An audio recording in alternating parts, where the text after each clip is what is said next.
સુરેન્દ્રનગર જિલ્લાના સાયલા તાલુકાના સુડામડા વિસ્તારમાં ગેરકાયદેસર ખાણકામ સામે પોલીસ દ્વારા મોટી કાર્યવાહી કરવામાં આવી છે.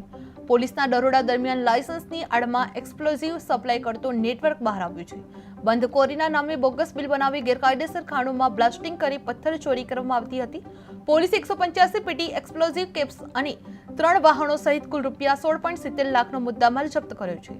ખોડિયાર એજન્સીના નામે લાયસન્સ ધરાવતા આરોપી દ્વારા આ ગેરકાયદેસર પ્રવૃત્તિ ચાલતી હોવાનું તપાસમાં સામે આવ્યું છે. જે પોલીસે વધુ તપાસ પણ હાથ ધરવામાં આવી છે. જે સાયલામાં ગેરકાયદેસર ખાણકામ પર પોલીસ દ્વારા દરોડા પાડવામાં આવે છે. જે એક્સપ્લોઝિવ સપ્લાય નેટવર્કનો પર્દાફાશ થઈ ચૂક્યો છે. જે 185 પેટી વિસ્ફોટક થઈ છે અને વાહનો પણ જપ્ત કરવામાં આવે છે. જે બંધખોરીના નામે બોગસ બિલિંગ કરવામાં આવી રહ્યું હતું. જે લાયસન્સની આડમાં ગેરકાયદેસર ધંધો ચાલવામાં આવ્યો હતો.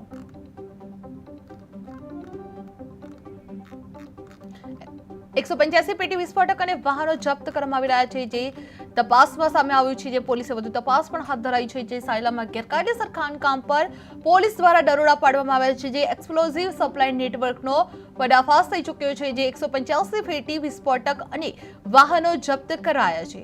બંધખોરીના નામે બોગસ બિલિંગ થયેલા જોવા મળ્યા હતા. જે લાયસન્સની આડમાં ગેરકાયદેસર ધંધો થતો હોય તેવું સામે આવી રહ્યું છે.